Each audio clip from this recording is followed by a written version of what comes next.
দুধ মটর পোলাও। আটপৌরে জীবন থেকে উৎসবের দিনটাকে আলাদা করে তোলে পোলাও।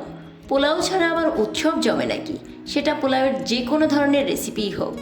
তো let's get cooking and welcome back to Dilshaharaj world. আজকে একদম কারেক্ট মেজারমেন্টসে ঝরঝরা দুধ মটর পোলাও রান্না করে দেখাবো, যেটা রান্না করে আপনি অন্তত ফেল্ড হবেন না ইনশাল্লাহ। চায়ের কাপ দিয়ে 2 কাপ চিনি গুঁড়া পোলাওয়ের চাল নিয়েছি। যে কোনো পাত্র দিয়ে কিন্তু আপনি মেজারমেন্টটা করতে পারবেন। এরপর চালগুলোকে পরিষ্কার করে ধুয়ে একটি স্ট্রেনারে রেখে দেব।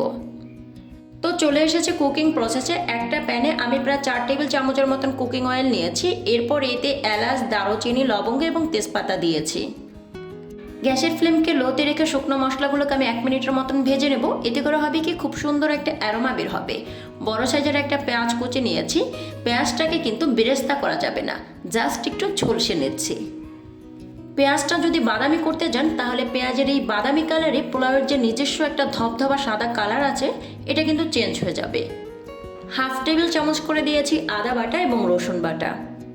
তো আদা রসুনটাকে কিছু সময় একটু ভেজে নিতে হবে, যাতে করে এর কাঁচা স্মেলটা সরে যায়। চায়ের কাপ মেপেই কিন্তু 1.25 কাপ মটরশুঁটি নিয়েছি। এই মটরশুঁটিটাকে কিন্তু খুব বেশি সময় ধরে ভাজা যাবে না, ম্যাক্সিমাম 1 মিনিট ভাজলেই কিন্তু এনাফ। আগে থেকে পানি ঝরিয়ে রাখা পোলাও চালটাকে দিয়ে দিচ্ছি। পোলাও চালটা দেওয়ার পরে তেলের সাথে ততক্ষণ পর্যন্ত ভাজতে হবে যতক্ষণ পর্যন্ত চালটা ভাজা ভাজা না হচ্ছে আর খুব সুন্দর একটা অ্যারোমা বের না হচ্ছে। তেলের সাথে পোলাও চালটা ভাজা কিন্তু খুব গুরুত্বপূর্ণ একটা স্টেপ, এটা কিন্তু কখনোই অ্যাভয়েড করা যাবে না।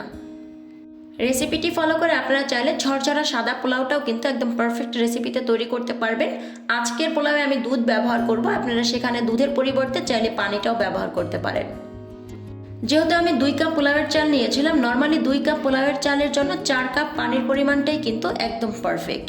কিন্তু আমি এখানে একদম ফুল গরম দুধ নিয়েছি। যেহেতু গরম নিয়েছি তাই এখানে 3 কাপ দুধ দেব। গরম পানি অথবা গরম দুধ যেটাই দেন, গরমের ক্ষেত্রে কিন্তু লিকুইডের পরিমাণটা একটু কম থাকে। 2 কাপ চালের জন্য গরম দুধ 3 কাপের বেশি দিতে গেলে কিন্তু আপনি সেই পারফেক্ট যে ঝরঝরা পোলাওটা সেটা কিন্তু পাবেন না। কয়েকটি কিশমিশ আর 5-6টি কাঁচামরিচ দিয়ে দিচ্ছি, এতে করে কিন্তু খুব সুন্দর একটা ফ্লেভার পাবেন। এখন অপেক্ষা করব পানিতে বলক আসা পর্যন্ত। 1 টেবিল চামচ লবণ দিয়ে দিচ্ছি। 2 কাপ চালের জন্য 1 টেবিল চামচ লবণই কিন্তু একদম পারফেক্ট। কিন্তু আপনি লবণের পরিমাণটা কিভাবে বুঝবেন? একটু পানি নিয়ে মুখে দিয়ে একটু চেক করে দেখবেন। পানিটা যদি একটু নোনতা নোনতা মনে হয় তাহলে মনে করতে হবে যে লবণের পরিমাণটা সঠিক আছে।